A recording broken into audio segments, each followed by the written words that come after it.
네, 네. 둘째 시간 이어가도록 하겠습니다. 자, 제13장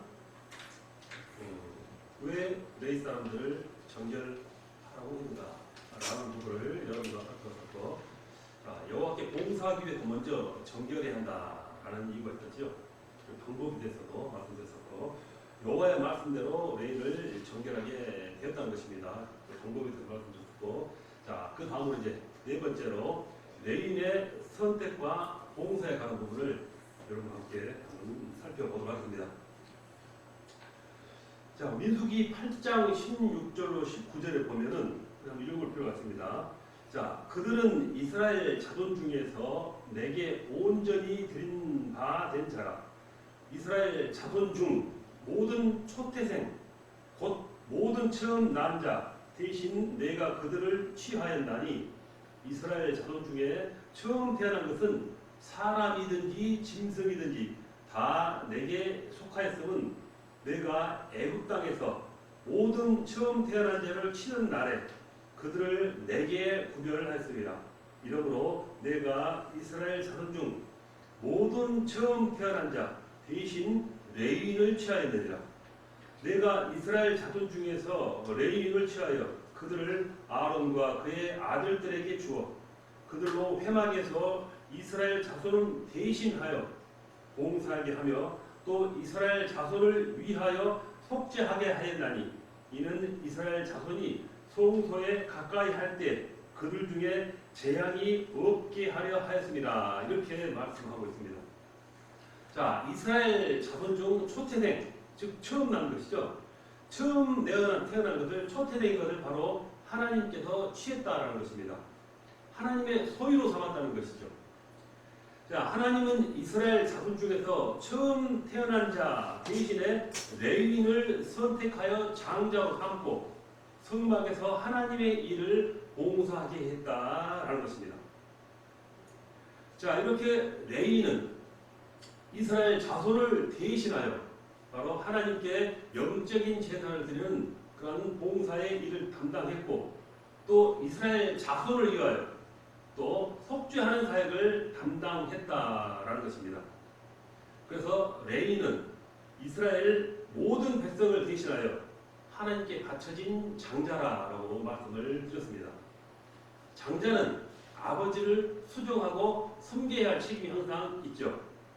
그래서 레위는 영적인 장자로서 하나님 아버지를 섬기는 모든 일에 봉사하여 이렇게 이스라엘 자손들을 위해서 속죄 업무를 하듯이 바로 이렇게 우리, 그와 마찬가지 현 시대 우리 교회를 섬기고 있는 우리 자신도 영적인 레위인으로서 항상 귀기하면서 우리 교회를 위하여, 세상을 위하여, 주의를 위하여 여호와 하나님을 잘 섬기도록, 즉 교회를 섬기도록 우리는 봉사하고 충성을 해야 한다는 것을 배워야 한다는 것이죠.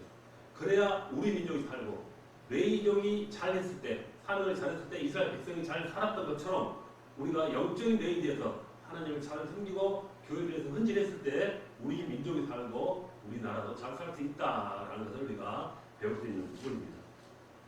자, 민수기 8장 22절에 보면은 후에 레위인이 회막에 들어가서 아론과 그의 아들들 앞에서 봉사하니라.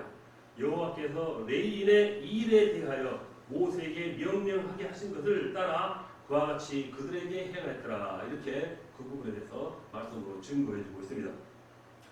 레위인은 아론과 그의 아들들, 즉 제사장을 위하여 봉사하는 자들입니다.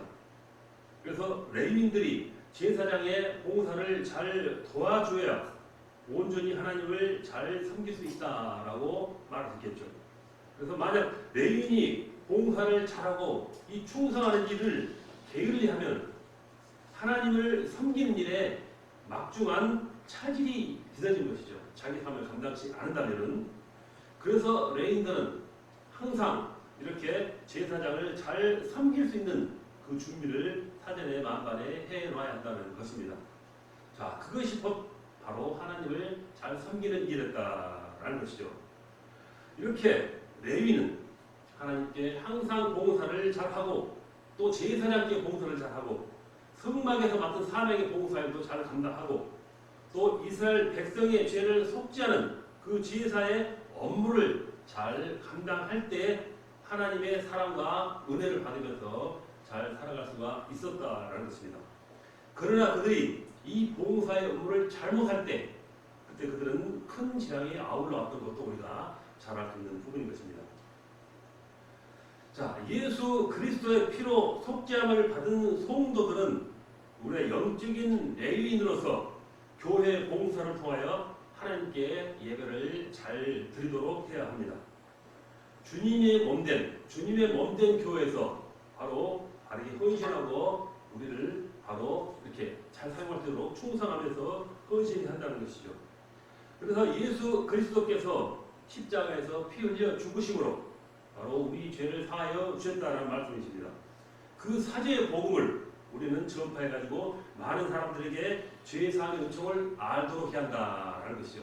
바로 지금 우리가 해야 할 이 사명이 당시에 레인들이 하나님을 섬기는 성막을 잘 보고 섬기는 그 사명과 마찬가지다라는 것입니다. 그들이 잘 섬겼을 때, 사명을 감당했을 때 이스라엘 백성들은 잘 살 수가 있었고 현세 우리가 우리의 사명을 감당치 않고 태어난다면은 우리 주위와 우리 나라도 힘들으시다라는 것을 또한 배울 수가 있는 것이죠. 자, 또 이르시되 너희는 온 천하에 다니며 만민에게 복음을 전파하라.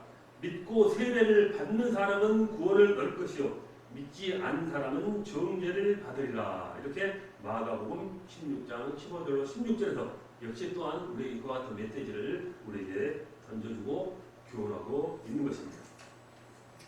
자, 레위 사람들의 활동들 첫 시간에는 8번째, 이거는 9번째 이하를 말씀드린다면 안수입니다. 아까 이스라엘 백성들이 레위족들에게 안수를 한다고 했었는데 그 안수의 의미는 무엇인가? 그 안수 자체에 대해서 여러분과 함께 살펴보도록 하겠습니다. 자, 안수라는 말은 안 그리고 수라는 말이 합쳐가 되는 것이죠. 바로 누를 손으로 누른다. 이게 바로 안수라고 말하는 것입니다. 자, 안이라는 말은 히브리어로 사마크로 그 뜻은 기대다, 의지하다, 놓다, 두다, 얹다 등의 의미가 있습니다. 안이라는 히브리어 의미가. 자, 수는 히브리어로 야드로서 그 뜻은 손을 의미합니다. 이렇게 두 가지 단어가 합쳐져서 바로 안수라는 의미가 됐다는 것이죠. 자, 즉 다시 말한다면 그 안수하는 사람이 자기 어떤 그 사명을 감당할 때 안수 받는 사람이 어떤 일에 대해서 위임을 받거나 아니면 어떤 내림을 받거나 하는 의식에 사용된다라고 볼 수 있는 것입니다. 하나의 의식의 하나의 한 종류라 생각할 수 있겠죠. 자, 그래서 구약 성경에서 안수하는 경우는 크게 세 가지로 우리가 바라볼 수 있습니다. 첫째로 축복할 때 안수를 했습니다. 자, 믿음의 족장이 다음 세대를 이끌어갈 사람에게 안수하여 족장이 되게 할 때 안수를 하는 경우가 있습니다. 자, 영적으로 하나님의 은혜가 있는 사람이 복받을 사람에게 안수하여 그 복이 전달되게 한다라는 것이죠. 예를 들면은 야곱이 그의 손자들에게 안수하여서 축복을 줬습니다. 오늘날 목회자들이 바로 성도들에게 하나님의 은혜와 복을 받도록 안수 기도를 해주고 그와 같은 의식을 한다는 것이죠. 바로 두 가지 맥락은 그때나 지금이나 또 같은 것이죠. 자, 창세기 48장 14절 15절을 보면은 이스라엘이 오른손을 펴서 차남 에브라임의 머리에 얹고 왼손을 펴서 므낫세의 머리에 얹으니 므낫세는 장자라도 팔을 엇받고 얹었더라. 그가 요셉을 위하여 축복하여 이르되 이렇게 말하고 있습니다. 또 신명기 34장 9절에 보면은 모세가 눈의 아들 여호수아에게 안수하였으므로 그에게 지혜의 영이 충만하니 이스라엘 자손이 여호와께서 모세에게 명령하신 대로 여호수아의 말을 순종하였더라. 이렇게 안수의 의미를 이렇게 우리에게 성경 말씀 통해서 우리에게 보여주는 것입니다. 자, 예수님께서도 안수하여 아이들에게 복을 주고 병든 자를 고쳐 주셨습니다. 마가복음 10장 16절에 그 어린 아이들을 안고 그들 위해 안수하시고 축복하시니라. 이렇게 예수님이 안수하신 모습을 신약성경을 통해서 우리가 잘 읽어볼 수가 있습니다. 그리고 또 마가복음 8장 23절 25절에 예수께서 맹인의 손을 붙잡으시고 마을 밖으로 나가사 노래침을 뱉으시며 그에게 안수하시고 무엇이 보이느냐 물으시니 이렇게 말하죠. 그리고 이에 그 눈에 다시 안수하매 그가 주목하여 보더니 나와서 모든 것을 밝히 보는지라. 이렇게 안수를 통해서 축복해 주는 모습을 또한 신앙인들을 통해서 살펴볼 수가 있습니다. 자, 이렇게 축복을 할 때 나를 이렇게 안수를 통하여 사용하신다 말씀을 드렸었죠. 두 번째는 죄를 전가시킬 때 안수한다라고 말씀을 드립니다. 제사장들이 이제 죄를 백성이죠. 백성의 죄를 속죄하기 위해서 양, 소 등을 죽여야 하는 의식이 있습니다. 그냥 죽이는 것이 아니라 먼저 제사장이 양의 머리에 안수하여 백성들의 죄를 양에게 전가를 시킵니다. 그 안수를 통해서죠. 그러면 그 양은 죄를 갖고 죽게 되는 것이죠. 이렇게 양이 죽음으로써 백성들의 죄가 일시적으로 사함을 받게 된다 하는 것을 바로 이 동물에 대한 안수를 통해서 죄가 전가되는 그런 방법도 있었다라는 것입니다. 그래서 레위기 1장 4절을 보면은 그는 번제물에 안수할지니 그를 위하여 기쁘게 받으심되어 그를 위하여 속죄가 될 것이라 이렇게 말씀합니다. 또 레위기 16장 21절에 아론은 그의 두 손으로 살아있는 염소의 머리에 안수하여 이스라엘 자손의 모든 불의와 그 범한 모든 죄를 아뢰고 그 죄를 염소의 머리에 두어 미리 정한 사람을 맡겨 광야로 보낼지니 이렇게 하는 부분이 있습니다. 자, 이렇게 죄를 안수를 통하여 동물에게 전가시키는 그런 기능을 사용했었다라는 것이죠. 자, 세 번째로는 제사장과 레위인 등 직분자를 세울 때 안수를 한다라고 성경 말씀에 말합니다. 하나님의 일을 하는 제사장을 위임할 때 안수하고 하나님의 일을 전적으로 봉사하는 레위인에게 안수하여 그 직무를 담당하게 할 때 안수를 사용했습니다. 오늘날 교회에서 장로, 안수 집사의 직분자를 세울 때 목사님들이 안수하여 세우는 것과 마찬가지 의미가 있다라는 것이죠. 자, 민수기 8장 10절 레위인을 여호와 앞에 나오게 하고 이스라엘 자손이 그들에게 안수하게 한 후에라는 말씀을 우리가 알아볼 수 있는 것입니다. 자, 이렇게 레위 사람들은 활동 중에 안수에 관한 것들을 통해서 바로 축복도 하고 죄를 전가시키고 어떤 직분이나 책임을 이렇게 위임하고 있다라는 것입니다. 자, 이렇게 제13장 레위인과 봉사에 대해서 이렇게 네 가지 종목으로 크게 나누고 그리고 레위인들 활동 중에서 안수에 관한 부분을 비교적 자세하게 여러분께 살펴보았습니다. 다음에는 제14장 제사장과 나팔에 관해서 한번 알아보도록 하겠습니다. 14장 제사장과 나팔. 자, 제사장과 나팔. 자, 이스라엘 백성들이 성막을 또 이렇게 보호하고 또 사명을 감당하고 또 광야를 행진할 때 필요한 기구가 하나 있었죠. 그게 바로 이 나팔이라는 것입니다. 자, 이 나팔에는 우리에게 어떤 의미를 던져주고 있는가 하는 걸 여러분과 함께 한번 살펴보도록 하겠습니다. 자, 민수기 10장 1절로 2절에 여호와께서 모세에게 말씀하여 이르시되 은 나팔 둘을 만들되 두들겨 만들어서 그것으로 회중을 소집하여 진영을 출발하게 할 것이다 이렇게 말씀합니다. 자, 이스라엘 백성들이 광야를 행진할 때 가장 중요한 것이 바로 구름 기둥과 불 기둥이었습니다. 이 구름 기둥과 불 기둥이 움직이면 이스라엘 백성들은 움직여서 따라가야 한다는 것이죠. 자, 움직이는데 가장 중요한 것이 바로 제사장들이 부는 나팔 소리였다는 것입니다. 자, 목소리로 외치면 마음이 크다 할지라도 그 넓은 광야에 물리퍼지지 않겠죠.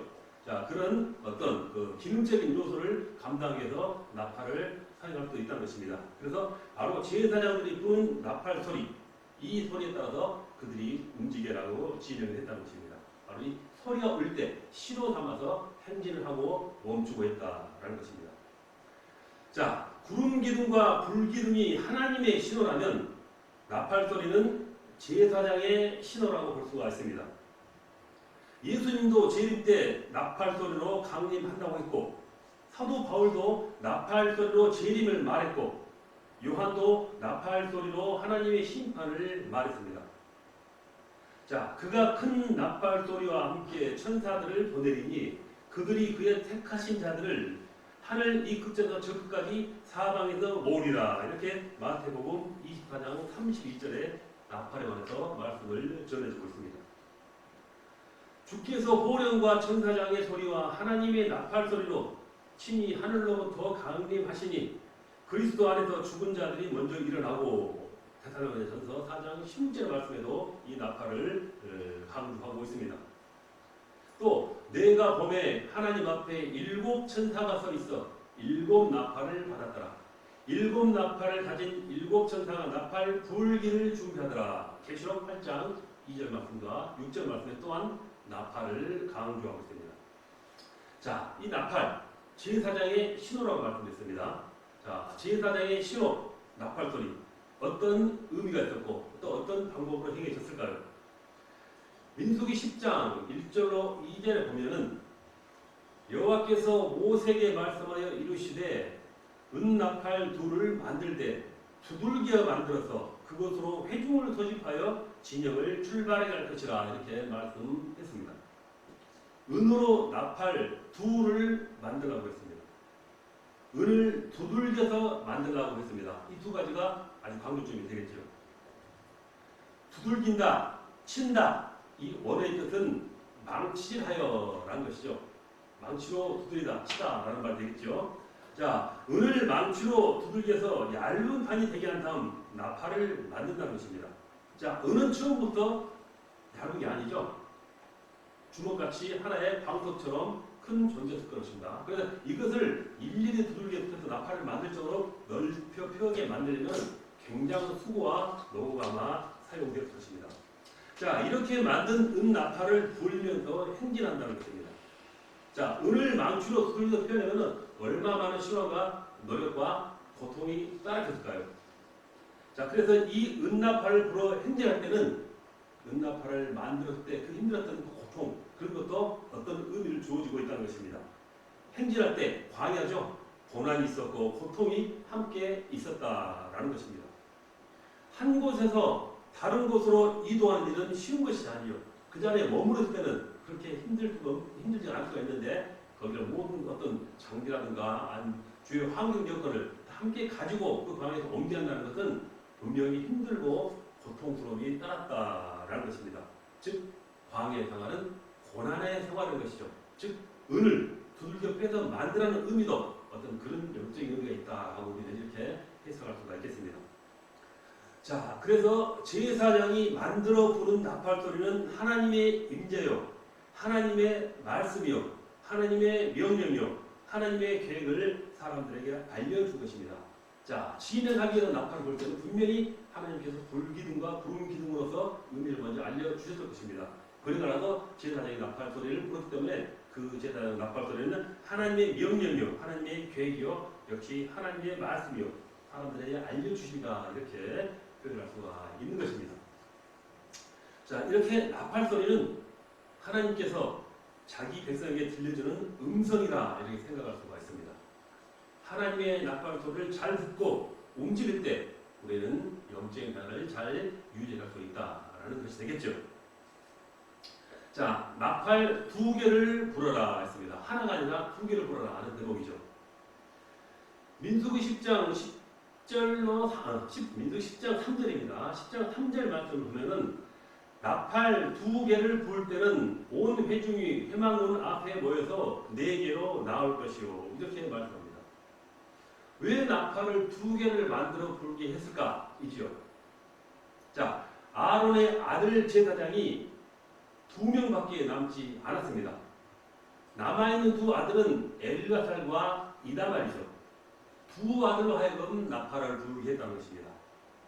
자, 그래서 그 일을 잠깐 살펴보면 민수기 3장 4절에 보면은 나답과 아비후는 시내 광야에서 여호와 앞에서 다른 불을 들이다가 여호와 앞에서 죽어서 자식이 없었으며 엘르아살과 이다말이 그의 아버지 아론 앞에서 제사장의 직분을 행하였다 이렇게 말합니다. 그러니까 이 2 아들, 살아있는 2 아들이 나팔 하나씩을 가지고 불었다라는 말씀이 되겠죠.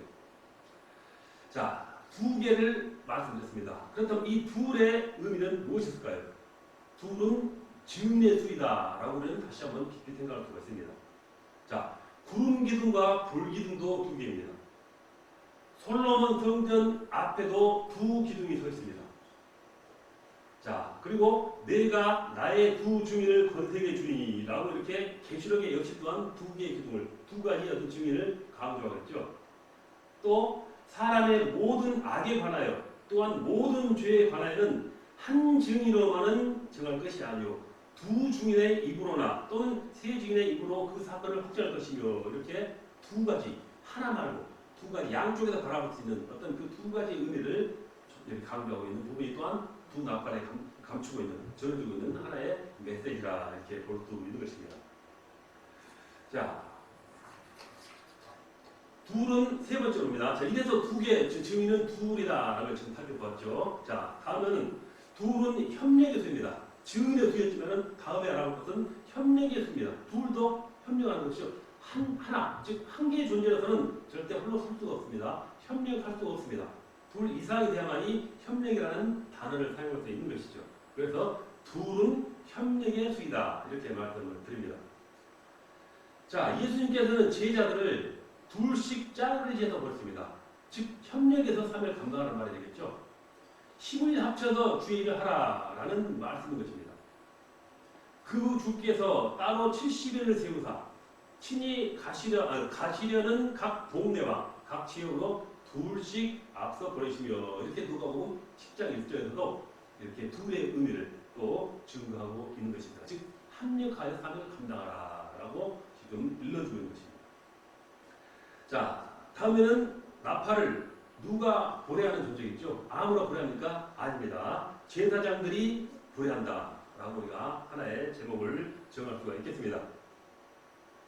자, 민수기 10장 8절에 그 나팔은 아론의 자손의 제사장들입니다. 제가 잘못했습니다. 아론의 자손인 제사장들이 불지니 너희는 대대의 영원한 율례니라 이렇게 못을 박았습니다. 나팔은 즉 아무나 부는 것이 아니라 제사장이 분다라는 말씀이죠. 제사장이 나팔을 불듯 나팔을 불어서 각종 여러 가지 신호를 전한다는 것이죠. 그래서 나팔은 비록 제사장이 불지만 하나님의 신호, 하나님의 뜻을 백성에게 전하는 도구라는 것입니다. 나팔 소리는 하나님께서 이스라엘 백성들에게 내리시는 소집과 이동 지시를 제사장이 받아서 백성들에게 전달하는 방법이라는 것입니다.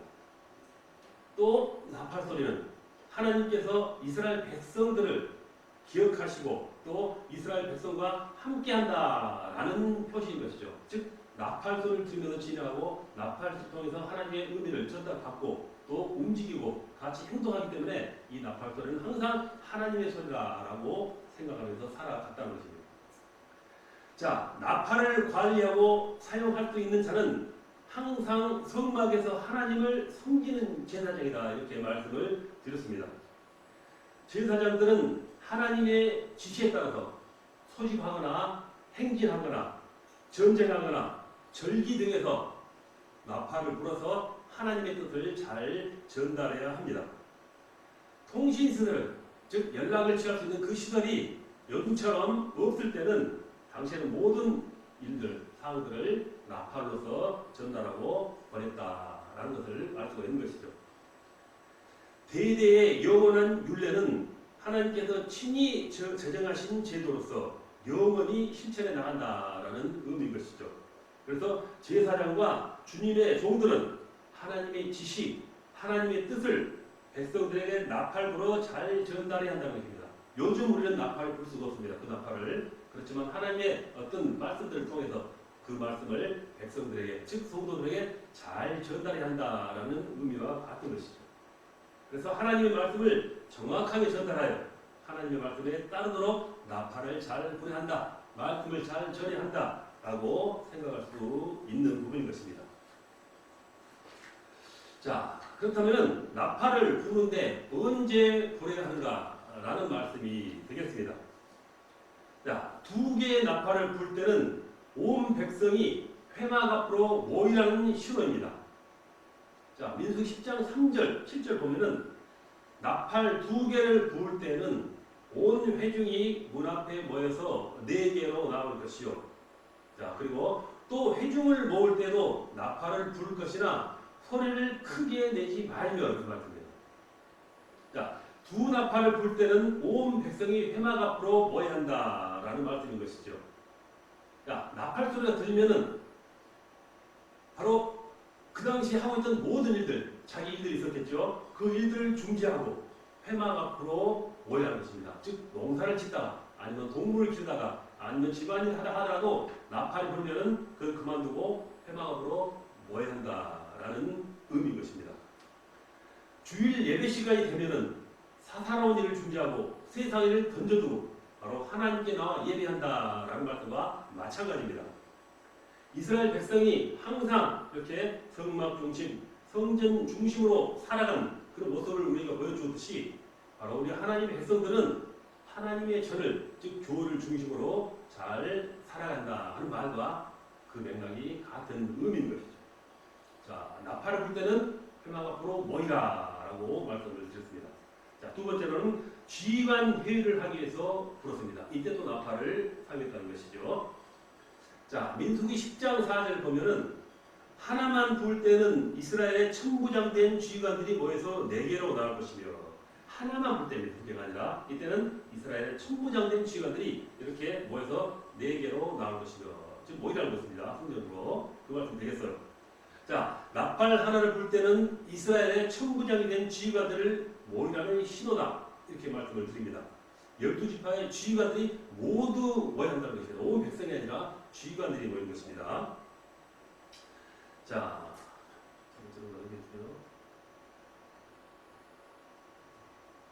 자, 두 번째 방금 말씀드렸죠. 자, 세 번째는 동편 진영들이 행진할 때 그렇습니다. 그러니까 성막을 중심으로 전후 좌우 동서남북 그 진영이 있었다는 것입니다. 그 진영에 따라서 12족속이 이렇게 분배되어 가지고 거치하면서 이동했다라는 말씀인 것입니다. 자, 동편 진영들이 행진할 때 그렇다. 민수기 10장 5절에 너희가 그것을 크게 부을 때는 동쪽 진영들이 행진할 것이며 이렇게 말씀합니다.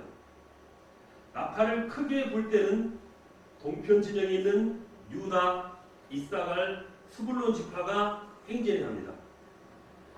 믿음의 사람들은 하나님의 말씀을 나팔 소리로 듣고 앞으로 나아가야 하는 것이죠. 즉 이 세상을 살아간다는 것입니다. 신앙인들은 뒤를 돌아보면 안 되죠. 즉 세상을 돌아보면 안 된다라는 말씀인 것입니다. 젖과 꿀이 흐르는 가나안 땅을 향해서 바로 항상 전진해 나가야 한다는 것이죠. 히브리서 10장 38장 39절에 보면은 나의 의인은 믿음으로 말미암아 살리라. 또한 뒤로 물러가면은 내 마음이 그를 기뻐하지 아니하리라 하셨으니 우리는 뒤로 물러가 멸망할 자가 아니요 오직 영혼을 구원함에 이르는 믿음을 가진 자니라 라고 그 말씀에 대한 중요성을 강조하고 있다는 것입니다. 자, 그 다음 네 번째로 두 번째로 크게 불 때는 남쪽 진영들이 움직였다. 자, 나팔 소리에 동일한 것이 아니라 어떤 신호의 의미, 사인의 의미가 있었다라는 것이죠. 크게 불거나 작게 불거나 2개로 불거나 하나로 불거나 하는 각각의 의미가 존재했었다는 것이죠. 자, 크게로 행진할 때는 남쪽 진영들이 행진할 때 그렇다. 자, 민수기 10장 6절 보면은 두 번째로 크게 불 때는 남쪽 진영들이 행진할 것이라 떠나려 할 때는 나팔소리를 크게 불 것이며 이렇게 말씀합니다. 이런 행진은 이미 민수기 2장에 배치된 진의 순서에 따라서 행진을 합니다. 나팔소리에 따라서 질서 정연하게 움직이게 하고 그 나팔소리에 또 따르며 순종해야 한다는 것이죠. 자, 신앙은 내 생각과 내 뜻과 내 지식으로 움직이는 것이 아니라 하나님의 말씀에 따라야 한다는 것입니다.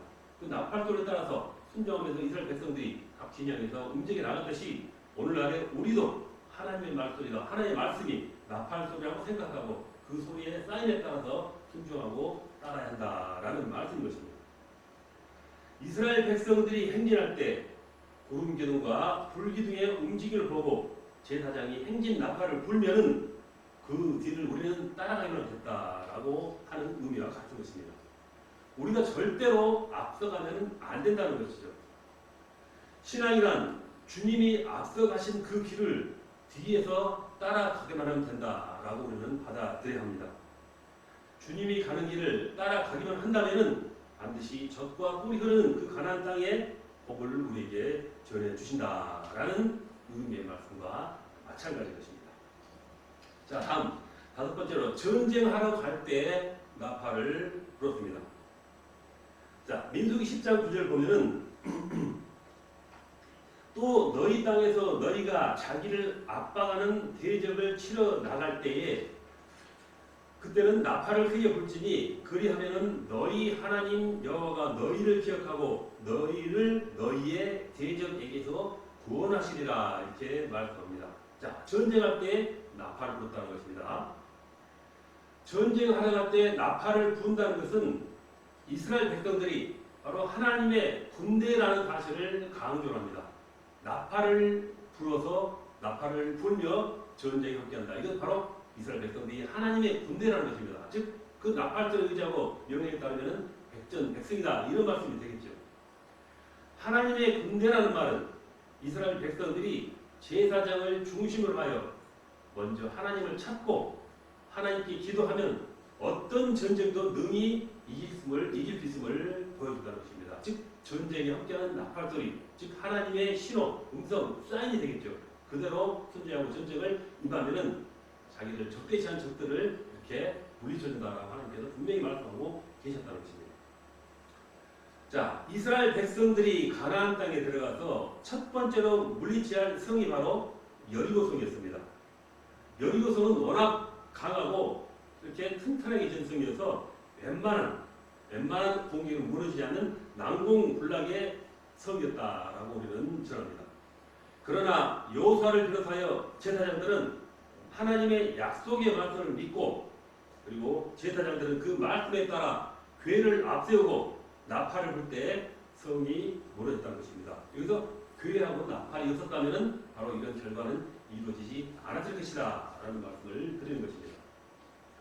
자, 여호수아 6장 13절, 16절, 20절을 우리가 다시 한번 바라본다면 제사장 7은 양각 나팔 7을 잡고 여호와의 궤 앞에서 계속 행진하며 나팔을 불고 무장한 자들은 그 앞에 행진하며 후군은 여호와의 궤의 뒤를 따르고 제사장들은 나팔을 불며 행진하니라.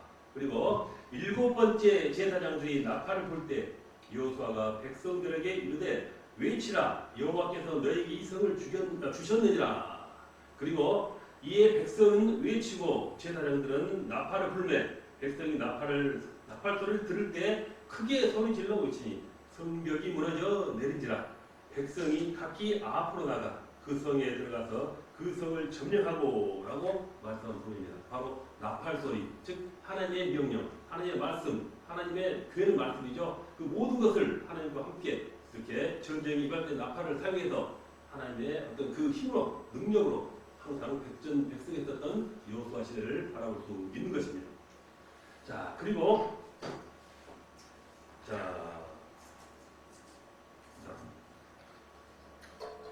제사를 드릴 때 나팔을 불죠. 아까 말씀대로 전쟁할 때 지금 나팔을 불었다 말씀드렸는데 그 다음에는 제사를 드릴 때 또한 나팔을 불었다 이렇게 말씀할 수가 있습니다.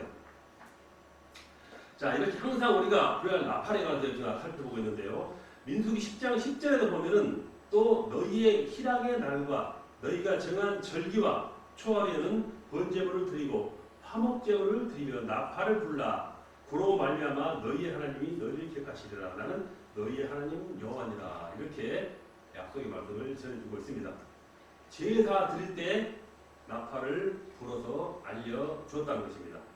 제사장들은 희락의 날, 즉 즐거우고 기쁜 날이 되겠죠. 정한 절기 그리고 초하면은 번제물과 화목제물을 드리도록 이렇게 나팔을 불어서 알려주어야 한다는 것입니다.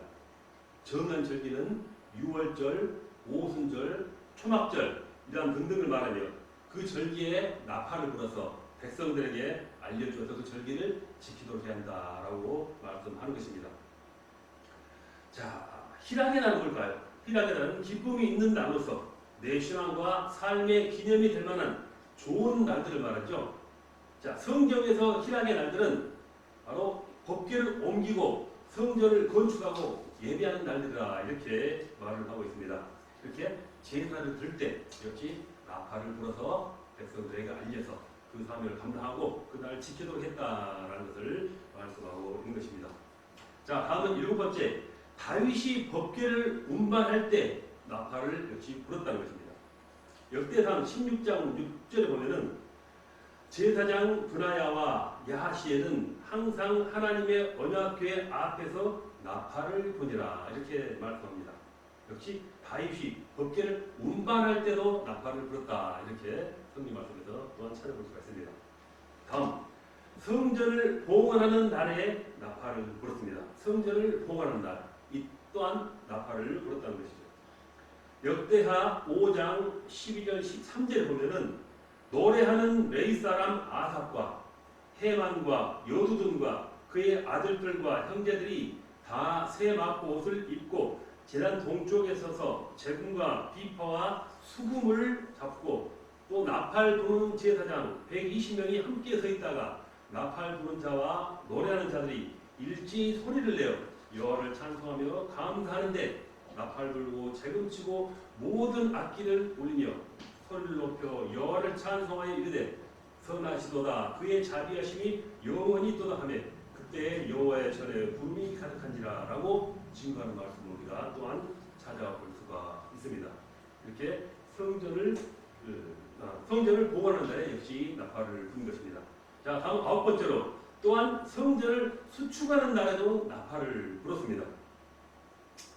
에스라 3장 10절에 보면은 건축자가 여호와의 성전에 기초를 놓을 때 제사장들은 예복을 입고 나팔을 들고 아삽 자손 레위 사람들은 재금을 들고 서서 이스라엘 왕 다윗의 규례대로 여호와를 찬송하되 이렇게 성전을 수축하는 날에도 나팔을 불었다라고 성경에서 말씀을 하고 있습니다.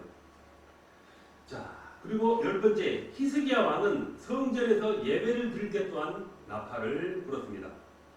역대하 29장 27절에 보면은 히스기야가 명령하여 번제를 제단에 드릴세 번제 드리기를 시작하는 동시에 여호와의 시로 노래하고 나팔을 불며 이스라엘 왕 다윗의 악기를 울리고 이렇게 말합니다. 제사장은 이스라엘 12지파를 향해서 나팔을 불어야 합니다. 제사장의 나팔소리를 듣고 모이고 또한 앞으로 행진하면서 가나안 땅 앞까지 나가야 한다는 것이죠.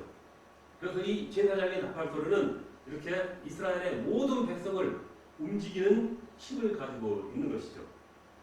바로 이렇게 제사장은 영적인 지도력을 가지고 바로 나팔을 사용해서 백성들의 삶을 바로 영적인 가나안 땅까지 인도하는 어떤 그 큰 삶을 감당하는 그거 역시 이 나팔을 요긴하게 또 중요하게 사용했다라는 것을 우리가 알 수 있는 것입니다. 자, 제사장은 행진할 때만 나팔을 부는 것이 아니라 성막으로 모이할 때, 그동안 살펴보니까 제사를 드리게 할 때, 또 절기를 지킬 때, 그리고 전쟁을 해갈 때 불어야 한다고 우리가 방금 살펴보았습니다. 제사장들은 나팔을 불어서 이스라엘 백성들로 하여금 하나님을 잘 섬기도록 해야 한다는 것이죠. 예배의 생활을 잘 해 나가도록 해야 한다 하는 의미와 동일한 것입니다. 하나님을 항상 잘 기억하도록 해야 한다라는 말씀이죠. 그리고 나팔 소리를 울리는 말씀이 살아있는 바로 요즘에는 하나님의 전, 즉 교회를 중심으로서 잘 살아가도록 한다 하는 의미와 같은 것입니다. 자, 오늘날도 목회자들은 이렇게 하나님의 나팔을 잘 불어서 하나님의 말씀을 잘 전해서 성도들로 하여금 예배의 평안을 잘 하도록 해야 하는 것입니다. 세상 유혹의 길로 가지 말고 뒤를 돌아가지 말고 오직 주님께로 돌아오도록 나팔을 불고 오직 하나님께만 헌신하고 봉사하고 충성하도록 하는 말씀의 나팔을 잘 부려야 하는 것입니다. 그리고 성도로 하여금 하나님의 사랑과 복을 받은 것이 있다면 또 하나님께 감사를 드릴 수 있도록 나팔을 부려야 하는 것입니다. 하나님께 기도하도록 나팔을 부려야죠. 말씀을 전해야죠. 바로 하나님의 나팔소리를 잘 들어야 하나님의 말씀을 잘 들어야 하나님과의 바른 생활을 하며 그리고 하나님이 기뻐하는 영적인 생활을 우리가 해 나갈 수 있는 것입니다. 자,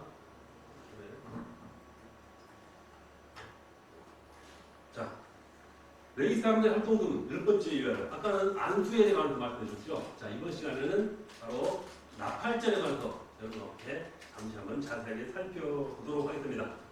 자, 레위기 23장 24절 25절에 이스라엘 자손에게 말하여 이르라. 일곱째 달 곧 그 달 첫날은 너희에게 쉬는 날이 될지니 이는 나팔을 불어 기념할 날이요 성회라. 어떤 노동도 하지 말고 여호와께 화제를 드릴지니라. 이렇게 말합니다. 나팔절은 가을에 나팔을 불어서 그 해 추수를 마감하고 민간 원력으로 새해의 시작을 알리는 절기죠. 그래서 새해를 주신, 새날을 주신 바로 하나님의 은혜에 감사하며 바로 한 해를 시작하라라는 의미가 있습니다. 이렇게 나팔절, 나팔을 불어서 그 의미를 전해주고 있는 것입니다. 자, 나팔절은 여호와 하나님께서 이스라엘 백성들을 자기에게로, 즉 모이라는 부르심입니다. 즉 나팔절의 의미가 그 의미를 가지고 있는 것이죠. 하나님께서는 자기 백성들을 보호하고 인도하고 또 복을 주시고 살펴주시기 위해서 자기에게 오라고 나팔을 부르시는 것입니다. 나팔절이 주는 가장 큰 의미는 역시 예수 그리스도입니다. 예수 그리스도의 재림이죠. 예수 그리스도께서 다시 이 세상에 오실 때 천사장의 나팔 소리에서 바로 재림을 알려줍니다.